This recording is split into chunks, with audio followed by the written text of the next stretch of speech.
Good morning students. हमारा chapter चल रहा है भारत का भौतिक स्वरूप।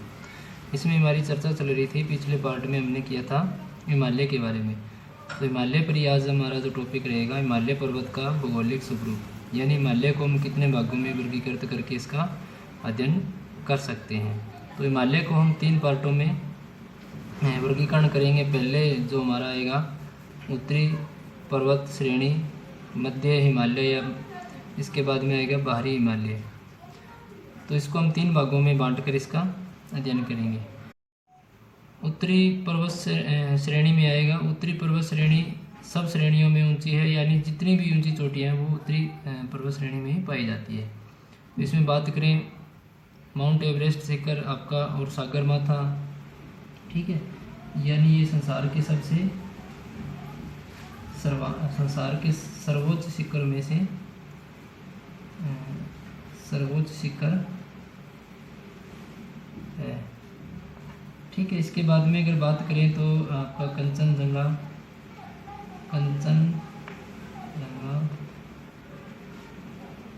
और इसके बाद में हिमालय का दूसरा सबसे ऊंचा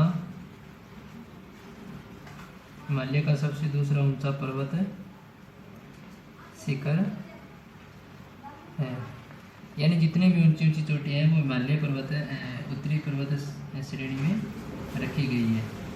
अगर इसमें आगे देखें तो ये भारत की सिक्किम राज्य में स्थित है।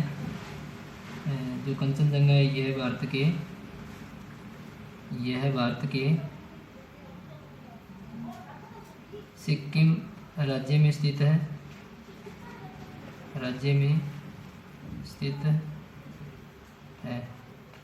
इसके बाद में देखें तो कश्मीर में नंगा पर्वत हो गया, उत्तरांचल के हिमालय क्षेत्र में नंदा देवी, ठीक है। और इसके बाद में देखें तो पूर्व में ब्रह्मपुत्र पर एक अन्य प्रमुख शिखर है, उसका नाम है नामचा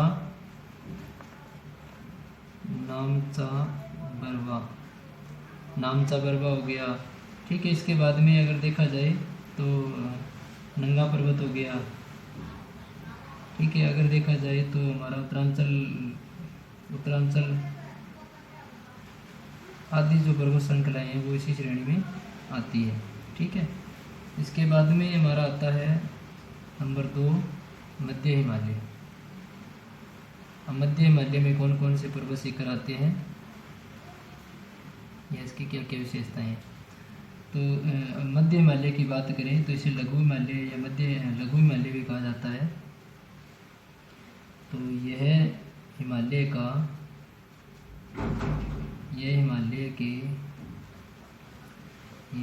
के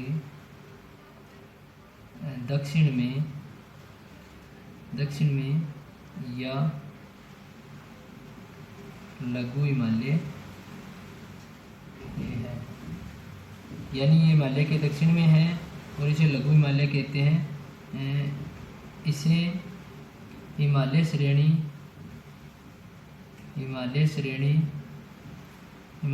भी कहते हैं।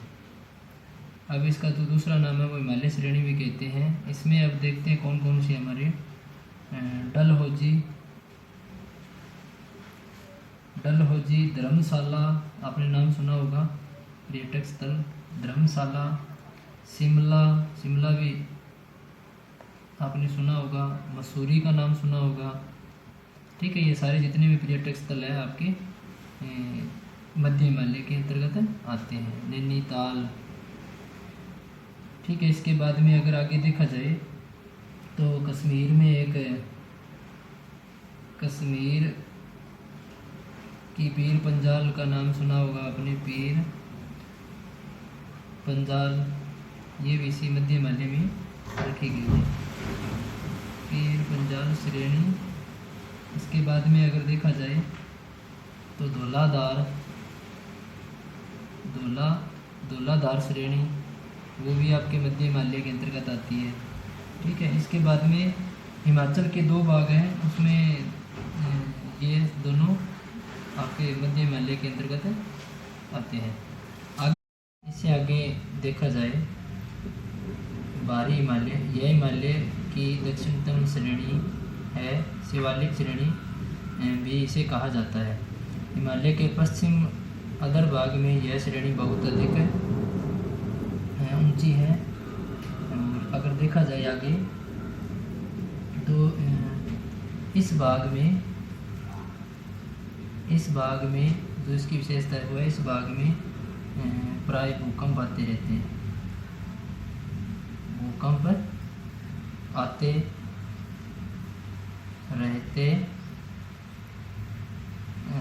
रहते हैं। ठीक है, इसके बाद में देखा जाए तो यहाँ से क्या है, चट्टानें खिसकती है, जो चट्टानें है ना वो खिसकती रहती है भूकंप के कारण, जिसे भूसंकलन कहा जाता है। खिसक कर नीचे आती रहती है, नीचे आ जाती है। ठीक है, जिसे भूसंकलन कहा जाता है। तो इस प्रकार देखा जाए तो बाहरी हिमालय की जो चट्टानें हैं वो खिसकती रहती है। और इस जो हिमालय का ना वो एक विशेषता और है, मृदा अपरदन भी होता है। मृदा अपरदन भी सबसे ज़्यादा होता है। ये दो हिमालय हैं श्रेणियाँ, इन दोनों की अगर मुकाबले में देखा जाए तो यहाँ सबसे अधिक मृदा अपरदन भी होता रहता है, मृदा अपरदन भी होता है। तो इस प्रकार ये अगर देखा जाए तो ये एक युवा श्रेणी में आती है, यानी ये हिमालय की